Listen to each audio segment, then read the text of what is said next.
थोड़ी करा रहेगा बता रहा है कि नहीं। ये है डिस्क्रिमिनेशन का मतलब भेदभाव, जो आपका आर्टिकल नंबर 17 में साफ साफ लिखा हुआ। ये हम लोग आर्टिकल भी देखेंगे। आगे बोलता है they can create the conflicts, this chapter explains how gender, religion and caste influence the politics. इस चैप्टर में आपको ये जानना है क्या कि ये जो जेंडर है, जो धर्म है, रिलीजन है एंड द कास्ट जो जाति है, किस प्रकार से इन्फ्लुएंस करती है पॉलिटिक्स। पॉलिटिक्स का मतलब राजनीति, ताकि राजनीति में इसका कैसा रोल है, जेंडर का, रिलीजन का, कास्ट का, किस प्रकार का रोल है पॉलिटिक्स में। ठीक है, next and this chapter and how democracy aims to ensure equality and justice for everyone. और किस प्रकार से आपको पता है कि जेंडर इंग्लिश में भी पढ़ते हैं आप लोग, बता सकते हैं how many types of gender?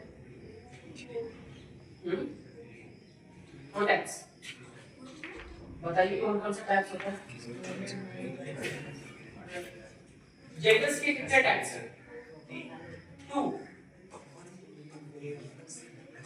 देखिए, अगर हम बायो जो रोल अदा करता है किस चीज के लिए, उनकी जो रिस्पांसिबिलिटीज होती है, जो उनके उत्तरदायित्व होते हैं, एंड एक्सपेक्टेशन, उनकी जो विचारधारा, उनके एक्सपेक्टेशंस होते हैं, assign to the male and female by the society.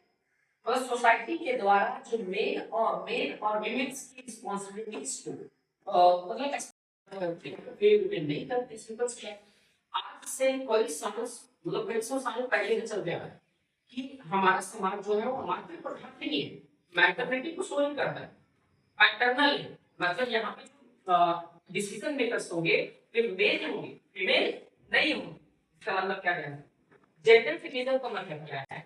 इसका अनइक्वल, अनइक्वल का मतलब है असमान, डिस्ट्रीब्यूशन मतलब बंटवारा और इसका काम एंड अपॉर्चुनिटीज मतलब उत्तरदायित्व and responsibility, opportunity for officer and responsibility मतलब उत्तरदायित्व।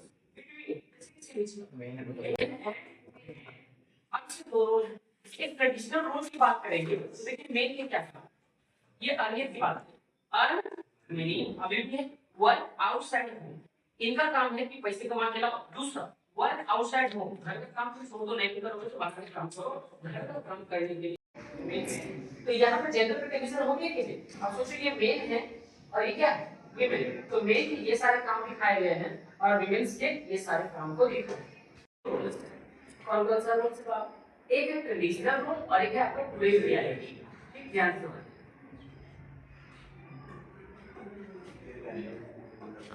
पहले से चलते हैं। नेक्स्ट क्या है? फीमेल की बात है। हाउसहोल्ड को चाइल्ड केयर, कुकिंग, साफ सफाई, है ना, क्लीनिंग एंड कंसीडर वीकर। और ऐसा कंसीडर वीकर है ये उल्टा हो गया, ये उल्टा भी एक इधर आ गया। देख सकते हैं और नहीं पढ़ेगा तो ये तो छोड़ दो, इससे दूसरा भी काम है। सब लोग मिल करके क्या करते हैं, काम तो करते हैं लेकिन ज्यादा काम बहुत हो गया। टेक्स केयर ऑफ चिल्ड्रन, यहाँ पे बच्चे का देख रेख कौन करते देख लो, अब यहाँ पे बच्चे का देख रेख करने वाले देख लीजिए। देखिए कितना ना दिए राइट टू एजुकेशन, बता सकते कौन सा है? मैं राइट टू एजुकेशन सर ये आया था 2009 में, लेकिन इसको इम्प्लीमेंट किया गया था 1 मार्च 2010 पूरी तरीके से 1 मार्च 2010 को लागू किया गया। ठीक, राइट टू एक होता है आरटीआई और एक होता है आरटीई। तो आरटीई का मतलब राइट टू एजुकेशन और आरटीआई मतलब राइट टू इंफॉर्मेशन, जो 2005। ठीक, और 2005 में और कौन आया? मनरेगा, है ना। देखो इसके बाद हमारे मेनी गर्ल्स स्टिल प्रत्येक साल क्या लोग रिटायर नहीं होते होंगे? प्रत्येक साल रिटायर होते होंगे ना भाई, तो वो सीट खाली रह रहा हो तो क्या उसको भरा नहीं जाना चाहिए? जाना चाहिए, पर सरकार कर रही है। कितना निकाली? 5 साल में 100। अब लोग 5 साल तक तैयारी किया तो भाई एक उसका एज क्राइटेरिया भी होता है। अब मान लो किसी का 25 साल हुआ, 35 साल तक एज रहता है उसका जेपीसी 35 साल। ठीक, अब 5 साल में लगा दिया एग्जाम देने में, ठीक है, और भी एग्जाम दिया 102 सीट, 102 सीट और 102 सीट पर एग्जाम में क्या हुआ, इसमें पता चला किसमें जो 80 सीट था जीत गया। ऐसे लिखिए 35 लाख रुपए में एक सीट। तो जो बाकी जो 5 साल से तैयारी कर रहा था तो क्या मिल रहा है? एज क्लियर है?